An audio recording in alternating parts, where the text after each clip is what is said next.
Hello students, कैसे हैं आप सब। आशा करती हूँ आप अच्छे होंगे और अच्छे से अपनी पढ़ाई कर रहे होंगे। मैं मोनिका रावत आपका स्वागत करती हूँ आईसीटी वर्चुअल क्लासरूम देहरादून में।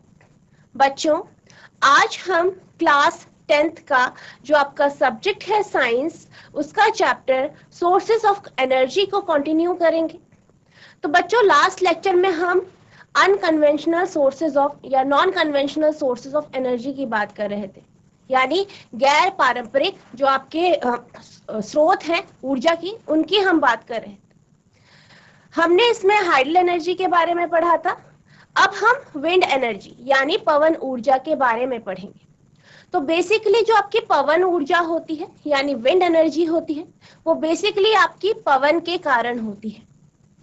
तो जैसे कि आपने पिछली क्लासेस में पढ़ा है, जो आपकी लास्ट क्लासेस थी या लास्ट जो आपकी क्लासेस थी, उनमें आपने ये पढ़ा है कि जो आपकी पवन होती है यानी जो आपका विंड होता है, वो सोलर रेडिएशन यानी सूर्य के विकिरण के कारण उत्पन्न होता। आपने पिछली क्लासेस में जो है आपने थल समीर और आपका जो समुद्री समीर होता है इसके बारे में समझा था। और हमने ये देखा था कि जो आपकी सूर्य है, सूर्य से क्या आ रही है, ऊष्मा आ रही है। ऊष्मा के कारण क्या होता है, जो पृथ्वी है, पृथ्वी का कुछ जो स्थल है वो तप्त हो जाता है जल्दी, यानी गर्म हो जाता है जल्दी, और कुछ देर में गर्म होता है। तो ये जो अनइवन जो हीटिंग होती है यानी असमान तप्त जो होता है, इसके कारण क्या होता है, कहीं पे जो उस स्थल के ऊपर जो आपकी वायु होती है, एयर होती है, वो गर्म हो जाती है और कहीं पे ठंडी हो जाती है। और आप ये जानते हैं कि जो आपकी गर्म वायु होती है, ठीक है, जो हॉट एयर होती है, वो हल्की होती है। कैसी होती है, हल्की होती है। हल्की होने के कारण वो क्या हो जाती है, इजीली ऊपर चल जाती है।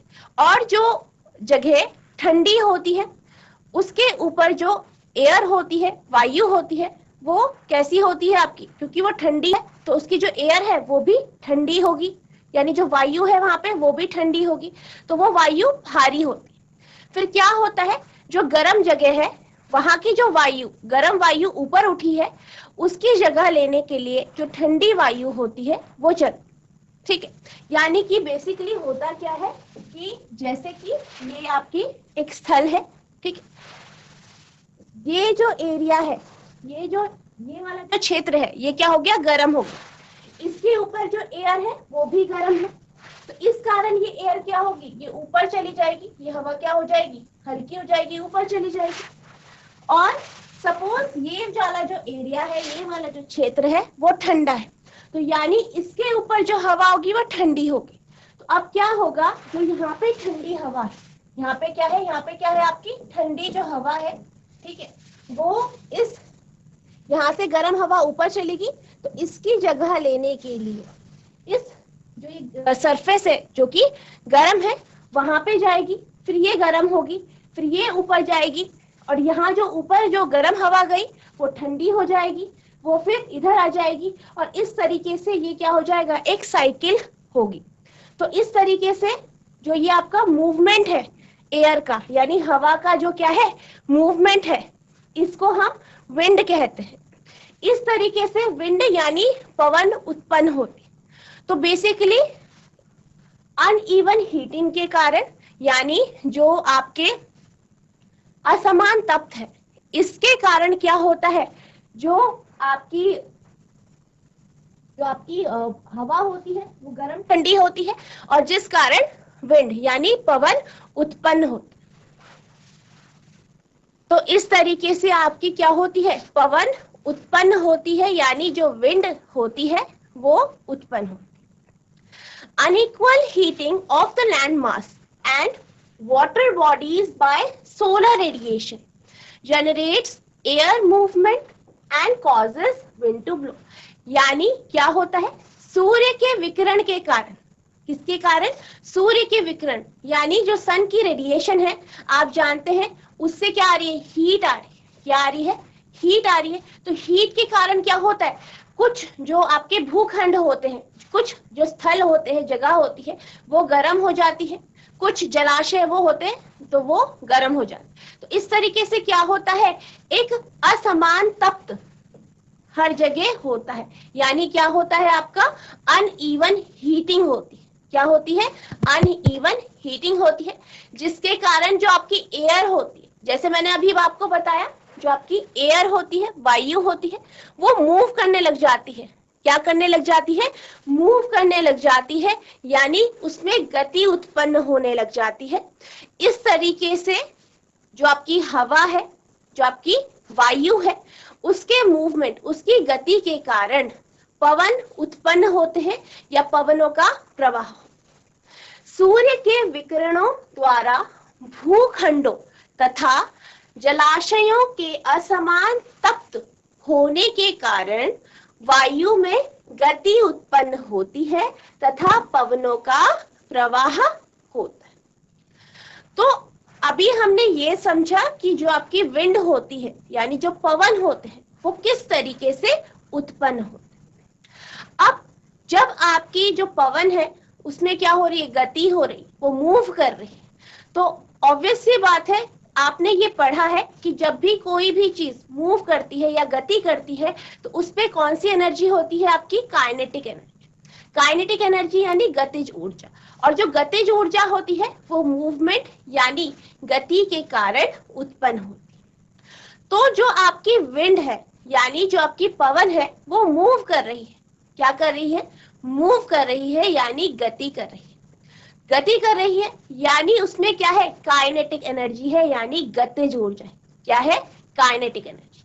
अब हम ये जानते हैं कि जो आपका काइनेटिक एनर्जी होती है, ठीक है, आपने पिछली क्लास में, क्लास 9th में गतिज ऊर्जा के बारे में पढ़ा था, और हमने ये देखा था कि जो आपकी एनर्जी होती है, ऊर्जा होती है, और कार्य यानी वर्क होता है, उसका एक रिलेशन होता है, ये हमने समझा। तो इसी तरीके से जब आपकी जो पवन होती है उसमें काइनेटिक एनर्जी होती है, गतिज ऊर्जा होती है, जिस कारण वो वर्क कर सकती है, यानी काम कर सकती है। तो जो आपकी विंड है, पवन है, जिसपे क्या है, आपकी गतिज ऊर्जा है, आप जानते हैं, उससे आप क्या कर सकते हो, जो आपके विंड मिल्स होते हैं, विंड मिल्स यानी जो पवन चक्की होती है, ये क्या है, आपका विंड मिल है। तो इस जो आपका पवन है, क्योंकि पवन में क्या है, काइनेटिक एनर्जी है, तो काइनेटिक एनर्जी है यानी वो मूव कर रहा है। तो जब वो मूव करता है, जब वो गति करता है, जो पवन गति करता है, तो वो क्या करता है, जो आपका ये विंड मिल है, इसके जो ये ब्लेड्स है, इसके क्या है, ये ब्लेड्स आपको दिखाई दे रहे होंगे, ये इसके ब्लेड्स है, आपको दिखाई दे रहे होंगे। जैसे ही हवा चलती है तो ये जो ब्लेड्स है ये मूव करते हैं। क्या करते हैं, गति करते हैं। क्यों करते हैं, क्योंकि जो आपकी विंड है, जो आपकी विंड है यानी जो आपकी पवन है, उसमें काइनेटिक एनर्जी है, गतिज ऊर्जा है। इस गतिज ऊर्जा के कारण जो आपके विंड मिल है, इसकी जो ब्लेड है, इसकी क्या है, जो ब्लेड्स है वो मूव करती है, घूमती है। तो इससे क्या होता है, इलेक्ट्रिसिटी यानी जो आपकी बिजली है वो उत्पन्न की जाती है। बेसिकली जो आपकी विंड है यानी जो आपकी क्या है, पवन है, जो पवन है उससे क्या किया जा रहा है, जैसे कि अभी आपने देखा ब्लेड्स को घुमाया जा रहा है, ब्लेड घूम रहा है, मैकेनिकल एनर्जी मिल रही है, यानी यांत्रिक ऊर्जा हो रही है, मैकेनिकल वर्क हो रहा है, यांत्रिक कार्य हो रहा है, जिस कारण क्या होता है, इससे बिजली उत्पन्न की जाती। इसी तरीके से पुराने समय में क्या होता था, इन विंड मिलों का जो यूज होता था वो पानी को पंप करने के लिए, पानी को जो है निकालने में मदद किया जाता था इससे, और जो आपके वेल होते हैं, कुएं होते हैं, वहां से पानी निकाला जाता।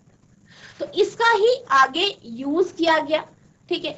इसको ध्यान में रखते हुए इसका यूज करके जो है इसका जो आपका पारंपरिक जो कार्य है उसको देख के क्या किया गया, एडवांसमेंट की गई, और फिर आपके विंडमिल से विद्युत ऊर्जा या जो आपकी इलेक्ट्रिसिटी है, बिजली है, उसको उत्पन्न कराया। The kinetic energy of the wind can be used to do work, यानी पवनों की गतिज ऊर्जा का उपयोग कार्य को करने के लिए किया जाता है। This energy was harnessed by windmills in the past to do mechanical work। और पुराने समय में क्या होता था, जो आपकी विंड होती थी यानी जो आपकी पवन होती थी, उसमें जो काइनेटिक एनर्जी है उसका यूज मैकेनिकल वर्क यानी यांत्रिक कार्यों को करने के लिए किया जाता था। For example in water lifting pump, यानी कि जैसे कि पवन चक्की से क्या किया जाता था, जो जल के पंप होते हैं, पानी के पंप होते हैं, उन्हें बनाया जाता था और जल जो चक्की है उनसे पानी को जो है निकाला जाता। The rotatory motion of windmill is utilized to lift water from the well। और जो आपकी पवन चक्कियां हैं उसमें जो आपकी ब्लेड्स है, आप ये जानते हैं जो आपकी ब्लेड्स है वो घूर्णन गति करती है, रोटेट करती है। क्या करती है? रोटेट करती है। जो आपकी पवन चक्कियां हैं ये क्या करती है, इसकी जो ब्लेड्स है ये रोटेट करती है। तो इसका उपयोग जो आपके कुएं होते थे उनसे पानी को उठाने के लिए किया जाता है। पवनों की गतिज ऊर्जा का उपयोग कार्यों को करने के लिए किया जा सकता है। पवन ऊर्जा का उपयोग शताब्दियों से पवन चक्कियों द्वारा यांत्रिक कार्यों को करने में होता रहा है। उदाहरण के लिए किसी पवन चक्की द्वारा प्रचलित जल पंप, पानी को ऊपर उठाने वाले पंपों में पवन चक्की की पंखुड़ियों को घूर्णी गति का उपयोग कुएं से जल खींचने के लिए होता है। तो इस तरीके से जो आपकी विंड एनर्जी थी, पवन ऊर्जा थी, उसका बहुत समय से उपयोग किया जा रहा है, यानी पुराने समय से इसका उपयोग हो रहा है। और जैसे कि मैंने आपको बताया, आज हम जो आपकी विंड एनर्जी है, पवन ऊर्जा है, उसका उपयोग करते हैं इलेक्ट्रिसिटी यानी विद्युत को उत्पन्न करने, यानी बिजली को उत्पन्न करने। तो बेसिकली इसको हम विंड मिल के माध्यम से करते हैं। तो विंड मिल क्या होता है आपका, बेसिकली एक, जैसे कि आपका टेबल फैन होता है, आपने टेबल फैन देखा होगा, उसी तरीके से एक स्ट्रक्चर होता है। ठीक है, एक इसमें एक पोल होता है इस तरीके से, और इससे आपकी 3 ब्लेड इस तरीके से जुड़ी होती है। तो बेसिकली क्या होता है, आप यहाँ पे देख सकते हैं जो आपका ये जो ब्लेड्स हैं, ये आपको ब्लेड्स दिखाई दे रही होंगी। तो ये ब्लेड क्या करती है, जब पवन चलती है तो ये पवन इस ब्लेड से होके गुजरती है। तो जब वो इन ब्लेड से होके गुजरती है तो ये जो ब्लेड है ये क्या करते हैं, घूमने लगते हैं। जो आपके ये ब्लेड्स हैं ये घूमने लगते हैं। ठीक है, ये घूमते हैं। तो जब ये घूमते हैं तो आप देख सकते हैं जो काइनेटिक एनर्जी है, गतिज ऊर्जा है विंड की, पवन की, वो आपकी मैकेनिकल एनर्जी में यानी यांत्रिक ऊर्जा में परिवर्तित हो रही है, क्योंकि आपके जो ये ब्लेड्स हैं ये क्या कर रहे हैं, मूव कर रहे हैं, गति कर रहे हैं। जब इनसे जो है विंड यानी पवन टकरा रही, अब जब ये मूव करेगा इस तरीके से, ठीक है, आपका जो विंड मिल की ब्लेड है ये मूव करेगी, तो क्या होगा, यहाँ पे एक जनरेटर लगा होता है। क्या लगा रहता है, जनरेटर, यानी जिसे आप जनित्र कहते हैं। क्या कहते हैं, जनित्र कहते हैं। वो यहाँ पे लगा होता है, और जो ये जनरेटर होता है ये मैकेनिकल एनर्जी को, किसको, यांत्रिक ऊर्जा, किसको, आपकी जो यांत्रिक ऊर्जा है,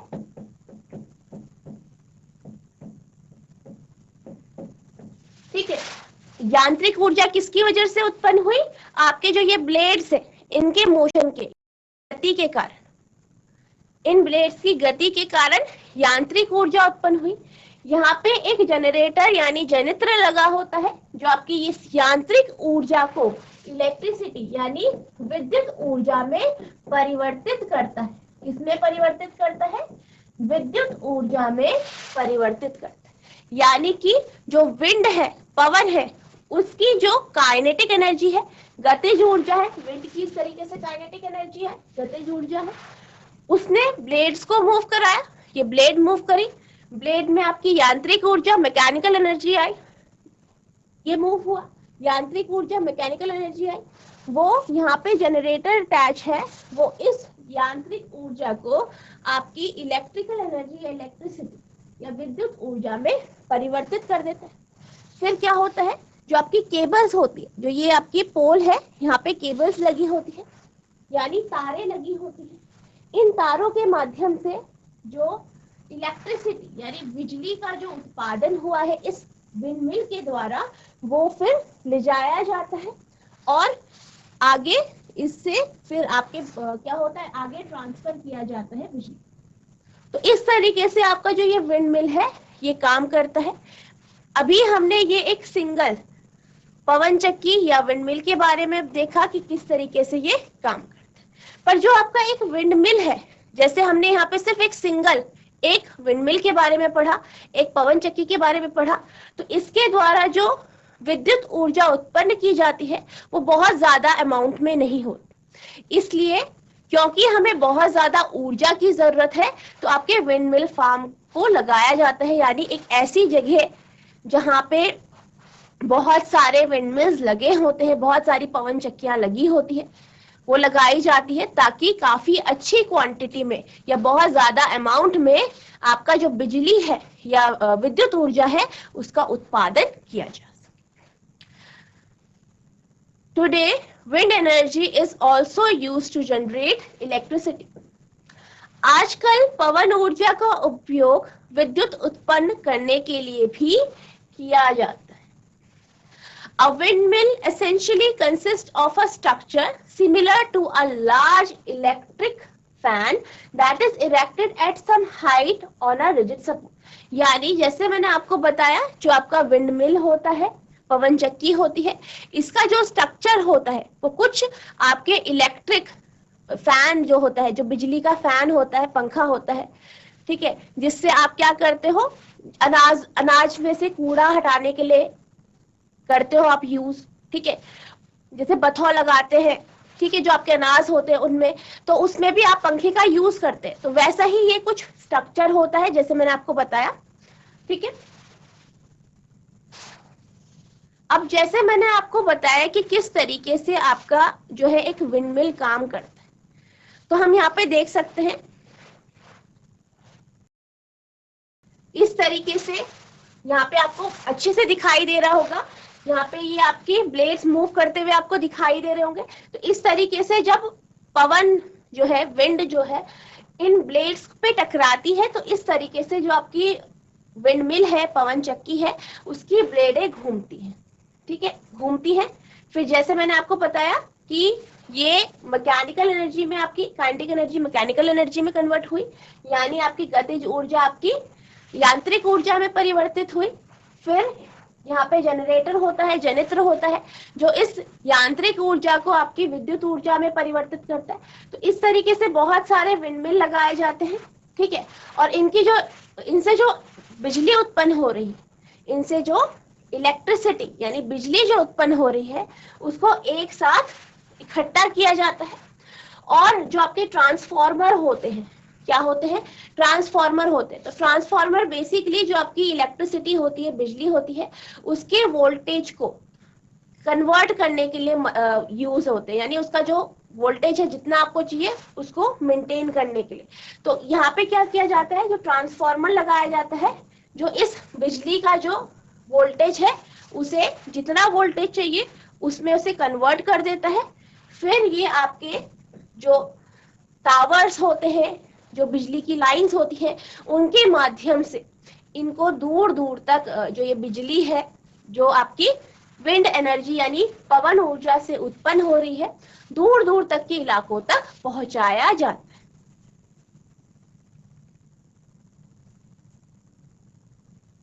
तो अगर हम बात करें विंडमिल्स की, जैसे कि मैंने आपको बताया कि एक विंडमिल से मतलब बहुत कम अमाउंट में आपकी जो इलेक्ट्रिसिटी है, विद्युत ऊर्जा है, वो उत्पन्न होती है।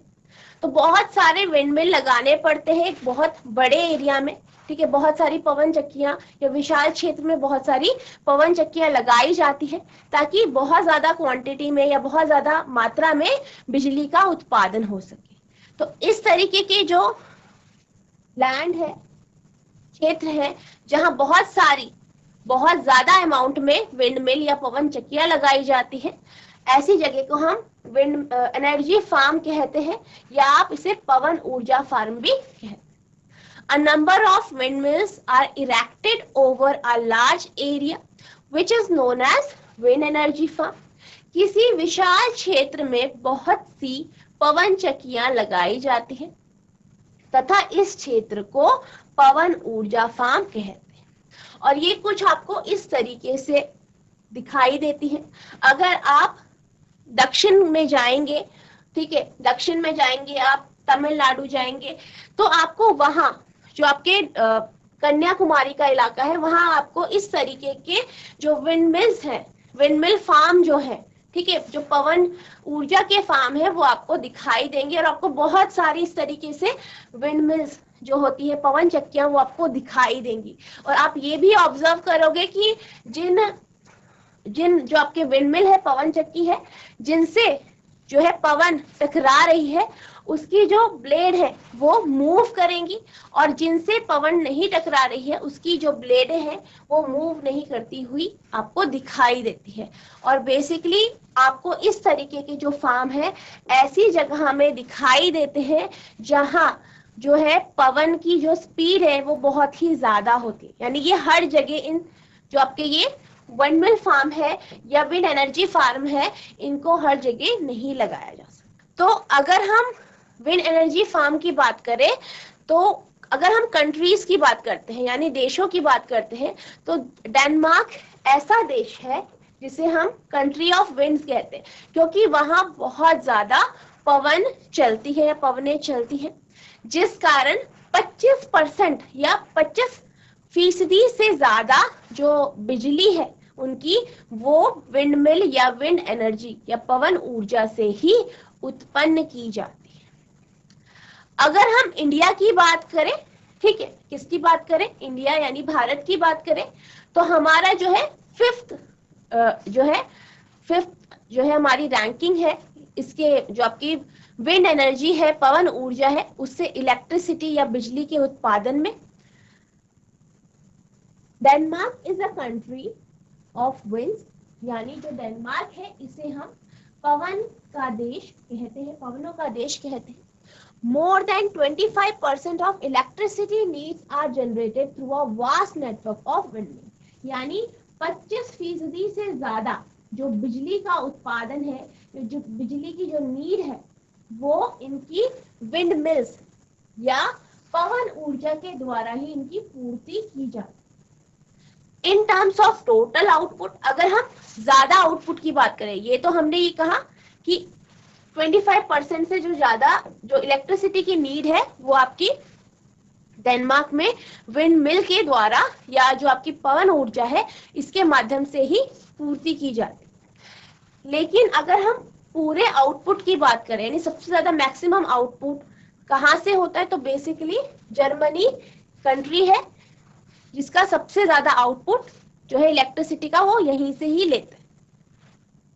While India is ranked 5th in harnessing wind energy for the production of electricity, और अगर इंडिया की बात करें, भारत की बात करें, तो इंडिया की कौन सी रैंक है, 5th रैंक है, यानी 5वीं रैंक है आपकी पवन ऊर्जा में, या जो आपकी इलेक्ट्रिसिटी है, बिजली का उत्पादन जो हमारी पवन ऊर्जा से हो रहा है इसमें। It is estimated that 45,000 megawatt of electrical power can be generated if India's wind potential is fully exploited.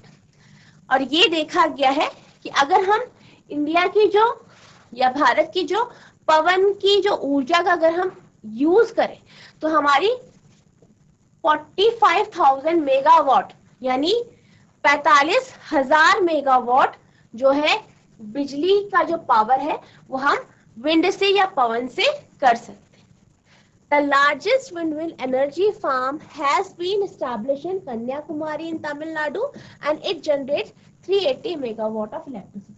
और इसी तरीके से अगर हम इंडिया की बात करें, भारत की बात करें, तो भारत में जो तमिलनाडु है, जैसे कि मैंने अभी आपको बताया, तमिलनाडु का जो कन्याकुमारी है, कन्याकुमारी क्षेत्र है, यहाँ पे जो है सबसे ज्यादा विंड एनर्जी या पवन ऊर्जा जिससे बिजली का उत्पादन किया जाता है और ये लगभग 380 मेगावाट बिजली तक उत्पन्न करता है।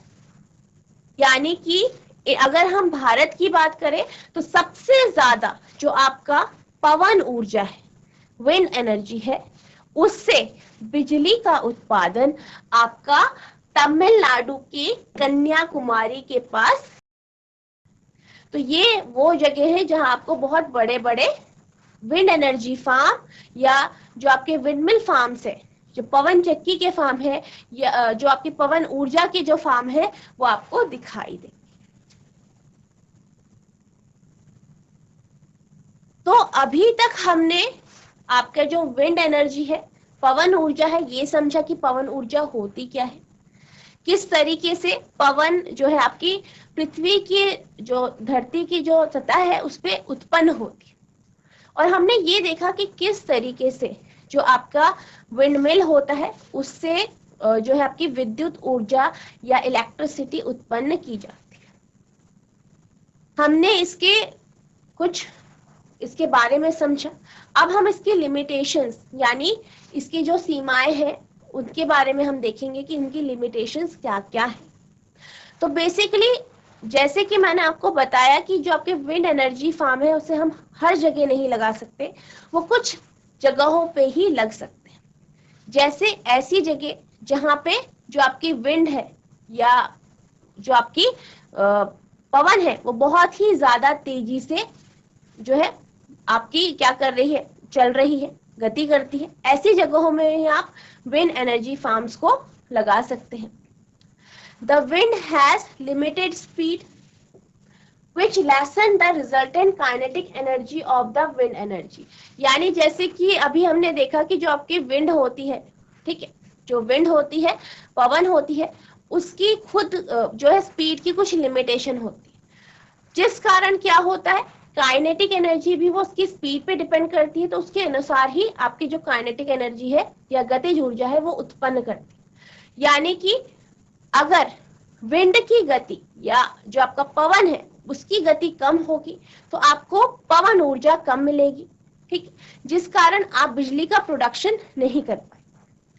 तो पहली इसकी लिमिटेशन यही है, हवा की गति सीमित होती है जिससे पवन ऊर्जा की परिणामी गतिज ऊर्जा कम हो जाती है। यानी जो आपकी एयर है, जैसे अभी बताया मैंने, सीमित होती है, उसकी जो स्पीड होती है, जिस कारण क्या होता है पवन ऊर्जा कम हमें मिलती है। और अगर हम स्पीड की भी बात करें तो जो आपके पवन होती है उसकी जो स्पीड होती है वो एक जैसी नहीं होती, यानी स्थिर नहीं होती, कभी वो बहुत ज्यादा होती है, कभी वो कम होती है। तो उसके हिसाब से भी क्या होता है बिजली का प्रोडक्शन होता है।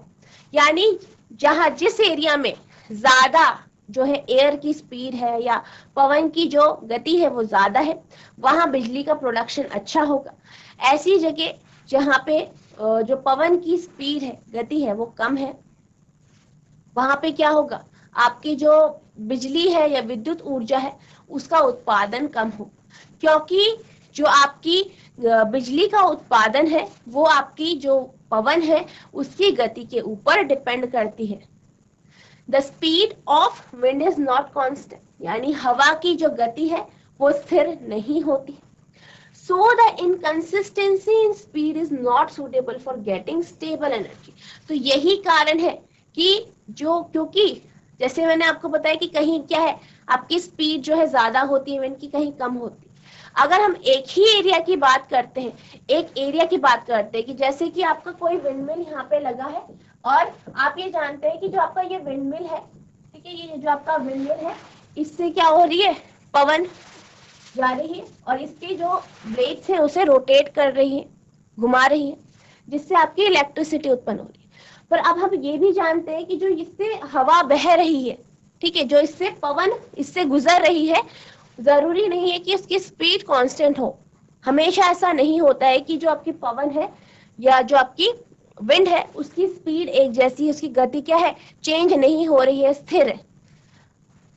क्या होता है आपकी जो एयर विंड है उसकी स्पीड चेंज होती रहती है, जिस कारण क्या होता है कभी जब स्पीड ज्यादा है तो ज्यादा एनर्जी ये विंडमिल उत्पन्न कर लेगा, जब कम है स्पीड तो ये उतनी अच्छी एनर्जी या उतने ज्यादा अमाउंट में जो है आपकी विद्युत ऊर्जा है उसे ये उत्पन्न नहीं कर पाता। तो जिससे क्या होता है कि जो हमें एनर्जी मिलती है वो एक स्टेबल एनर्जी नहीं मिलती है, यानी जो हमें इसके द्वारा जो इलेक्ट्रिसिटी मिल रही है या बिजली जो मिल रही है वो हमें एक प्रॉपर अमाउंट में नहीं मिलती है। It can not be control, और आप इसको क्या है कंट्रोल नहीं कर सकते। तो इसकी ये क्या है दूसरी लिमिटेशन है, यानी कि जो है आपकी जो विंडमिल है वो हर समय बराबर अमाउंट की एनर्जी उत्पन्न या विद्युत ऊर्जा को उत्पन्न नहीं कर सकते। जब स्पीड विंड की या पवन की ज्यादा होगी तब वो अच्छे अमाउंट में जो है अच्छे मात्रा में जो है आपकी विद्युत ऊर्जा को उत्पन्न करेंगे। वहीं जब जो आपका पवन है उसकी जब स्पीड कम हो जाएगी तो कम अमाउंट में वो एनर्जी को उत्पन्न करेंगे। तीसरी जो इसकी लिमिटेशन है वो आपकी ये है कि जो आपके विंड एनर्जी होती है यानी पवन ऊर्जा होती है, इसका जो उत्पादन होता है वो एक लॉन्ग टर्म बेस में होता है, यानी दीर्घकालिक होता है, यानी बहुत लंबे टाइम लगता है इससे जो आपका एनर्जी को प्रोड्यूस करने में या ऊर्जा को उत्पन्न करने के लिए। यानी कि अगर आपको कोई एक प्रॉपर अमाउंट में या किसी मात्रा में आपको एनर्जी चाहिए, जैसे कि आपको विद्युत ऊर्जा चाहिए, तो उसको उत्पन्न करने में आपको बहुत ज्यादा टाइम लगेगा, बहुत ज्यादा समय लगेगा। Production of wind energy is a long term process. पवन ऊर्जा का उत्पादन एक दीर्घकालीन प्रक्रिया है। That is it requires a long time to get a significant amount of energy, यानी कि इसके लिए हमें अगर हमें किसी पर्याप्त मात्रा में ऊर्जा चाहिए तो हमें इसके लिए बहुत ज्यादा समय चाहिए होगा। चौथी इसकी जो लिमिटेशन है वो आपकी ये है कि जो आपकी विंड एनर्जी होती है, ठीक है, जिससे हम क्या करें बिजली उत्पन्न करा रहे हैं, इसके लिए हमें, क्योंकि जैसे मैंने आपसे बात करी, मैंने आपको बताया कि आपका जो एक विंडमिल होता है, एक पवन चक्की होती है, वो उतने ज्यादा अमाउंट में जो है बिजली का उत्पादन नहीं कर पाती। बहुत ज्यादा क्वांटिटी में अगर आपको बिजली चाहिए तो आपको विंडमिल फार्म बनाने पड़ेंगे। तो इसके लिए आपको बहुत ज्यादा जगह चाहिए होती है, यानी बहुत ज्यादा स्पेस आपको चाहिए ताकि आप बहुत ज्यादा अमाउंट में या बहुत सारी आप पवन चक्कियां लगा सकते।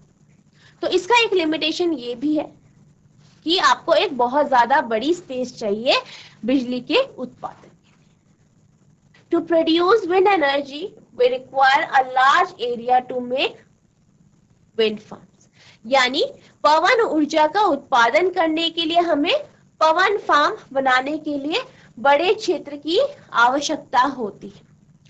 Consuming a large place affects the surrounding, और जैसे कि हम जानते हैं जब हमें बहुत ज्यादा अमाउंट या जगह चाहिए विंडमिल बनाने के लिए तो इससे क्या होता है कि प्रॉब्लम्स भी होती है, बहुत सारी दिक्कतें होती है, ठीक है। यानी अगर आपको कहीं विंडमिल फार्म लगाना है, जैसे कि हम हाइड्रो पावर एनर्जी के बारे में बात कर रहे थे, जब हमने ये बात की थी कि हम जो है आपका जो हाइड्रो एनर्जी है या जो आपकी जल है उससे हम विद्युत कैसे बनाते हैं, बिजली कैसे बनाते हैं, डैम्स बनाते हैं।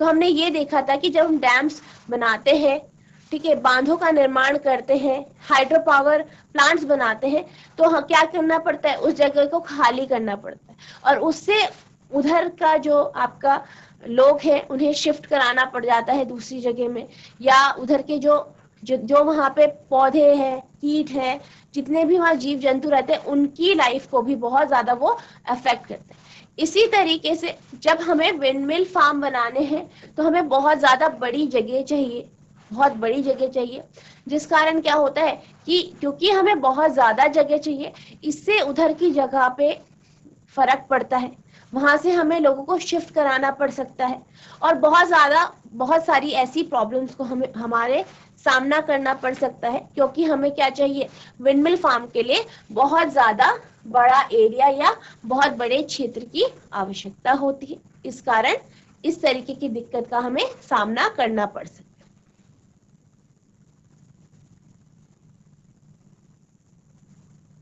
इससे क्या होता है, जो आपकी प्रोडक्शन कॉस्ट है यानी उत्पादन लागत है वो भी बढ़ जाती है।